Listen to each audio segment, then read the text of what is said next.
खुशखबरी की खबर लेकर जाओ, ये बादशाही की खबर लेकर जाओ, ये जी उठने की खबर लेकर जाओ और सबको बताओ कि यीशु अपने कहने के मुताबिक क्या हुआ है, जी उठा है। और बहने वहां पर दौड़ती हुई भागती हुई जाकर बड़ी खुशी से बताया कि यीशु जी उठा है, यीशु जी उठा है, यीशु जी उठा है, यीशु जी उठा है। और ਅੱਜ ਵੀ ਭੈਣਾਂ ਹੀ ਬਹੁਤੀਆਂ ਹੁੰਦੀਆਂ ਨੇ ਚਰਚਾਂ 'ਚ, ਤੁਸੀਂ ਵੇਖ ਲਓ ਭਾਈਆਂ ਨੂੰ ਤਾਂ ਉਂਝ ਹੀ ਹੋਸ਼ ਨਹੀਂ ਹੁੰਦੀ, ਦੁਨੀਆਦਾਰੀ ਦੇ ਕੰਮ ਨਹੀਂ ਛੱਡਦੇ, ਤੇ ਭੈਣਾਂ ਨੂੰ ਵੇਖੋ ਚਰਚ ਦੇ ਮਾਮਲੇ 'ਚ ਵੀ, ਖੁਦਾ 'ਚ ਵੀ ਔਰ ਖੁਦਾ ਦੇ ਨਾਲ ਚੱਲਣ 'ਚ ਵੀ ਭੈਣਾਂ ਬਹੁਤ ਜ਼ਿਆਦਾ ਅੱਗੇ। ਔਰ ਮੈਂ ਤੇ ਇੱਕ ਦਿਨ ਸੋਚਣ ਡਿਆ ਸੀ, ਮੈਨੂੰ ਲੱਗਦਾ ਹੈ ਕਿ ਜਦੋਂ ਯਿਸੂ ਨੇ ਆਣਾ ਤੇ ਸਾਰੀਆਂ ਭੈਣਾਂ ਨਹੀਂ ਟੁੱਟ ਜਾਣਾ ਤੇ ਭਾਈ ਥੱਲੇ ਹੀ ਰਹਿ ਜਾਣੇ ਨੇ, क्योंकि भाइयों का ध्यान ही नहीं। और इथियोपिया से, साउथ अफ्रीका से, साउथ अफ्रीका के अंदर एक शहर है, उसका नाम है इथियोपिया। इथियोपिया से एक मिशनरी आया, उसका नाम था अबरा, अफ्रीकी था और उर्दू में मैसेज देता था, और मैसेज देता था, लोग बरकत पाते थे।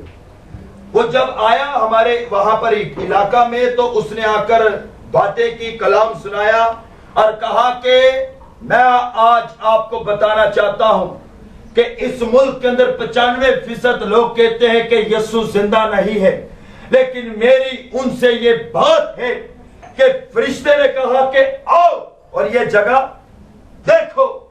जो लोग कहते हैं कि यीशु जिंदा नहीं, उनसे खुदा कहता है कि आओ और ये जगह देखो कि यहां पर खुदावन नहीं, खुदावन क्या है, जी उठा है।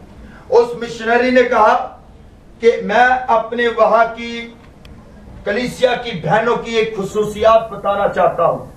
बात बहनों पर हो रही है, तो मुझे खुदा का रूह इस बात पर गाइड कर रहा है कि मैं बहनों के ईमान के लिए बात कह सकूं।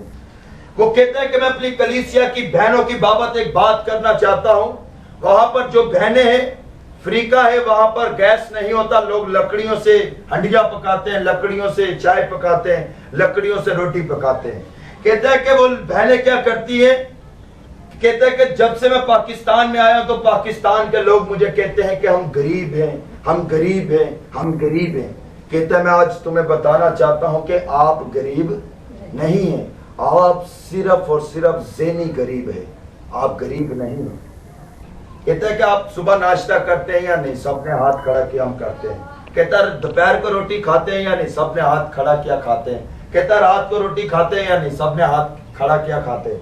कहता है कि आप पूरे दिन में 3 दफा खाना खाते हैं, फिर भी कहते हैं हम गरीब हैं, गरीब हैं, गरीब हैं। कहता गुर्बत अभी आपने देखी नहीं, गुर्बत देखनी है तो मेरे मुल्क में आकर देखे कि गुर्बत होती क्या है। सिर्फ गुर्बत का नाम सुना है, गुर्बत को देखा नहीं। कहता है कि मेरे मुल्क के अंदर, इथियोपिया के अंदर अगर एक टाइम की रोटी मिली तो मिली, उसके बाद पता नहीं कि रोटी मिलेगी या नहीं मिलेगी। और इथियोपिया की आप इंटरनेट पर सर्च करें और देखें कि उनकी ये जो हड्डी पसलियां होती हैं, ये बच्चों की पसलियां नजर आना शुरू हो जाती हैं भूख की वजह से। मैंने अपनी आंखों से देखा है, ये सारी पसलियां, हड्डियां, और ये मेरी 2 उंगलियों के बराबर उनके ये बाजू होते हैं। इतनी गुर्बत की वजह से, इतनी रोटी ना खाने की वजह से कमजोरी की हालत में वो पड़े हुए हैं। लेकिन कहता है कि मैं फिर भी अपनी उन बहनों का हौसला बढ़ाने के लिए अपनी उन बहनों की एक खुसूसियात बताना चाहता हूं कि वो क्या करती है कि जब सुबह अपने घर से निकलती है, तो घर से निकलते वक्त एक कुहाड़ी लेती है और अपनी कंधे पर रखती है और सीधा जंगल में चले जाती है। और कहते हैं कि सुबह से लेकर शाम तक वो लकड़ियां जंगल में काटती रहती हैं, और लकड़ियां काट काट कर वो लकड़ियों को बनाकर और बाद में उन्हें बांध कर अपने कंधे पर रखती और गली गली और बाजार बाजार घूमती और कहती कि ऐ भाइयों, ऐ बहनों, और लोगों के घरों के पास जाती और कहती कि हमसे लकड़ियां खरीद लो, क्योंकि हम भूखे हैं, हम प्यासे हैं, हमसे लकड़ी ले लो। और कहता है कि अगर कोई उनसे 100 रुपए की लकड़ी खरीद ले, तो उन बहनों की खुसूसियात बता रहा था। अगर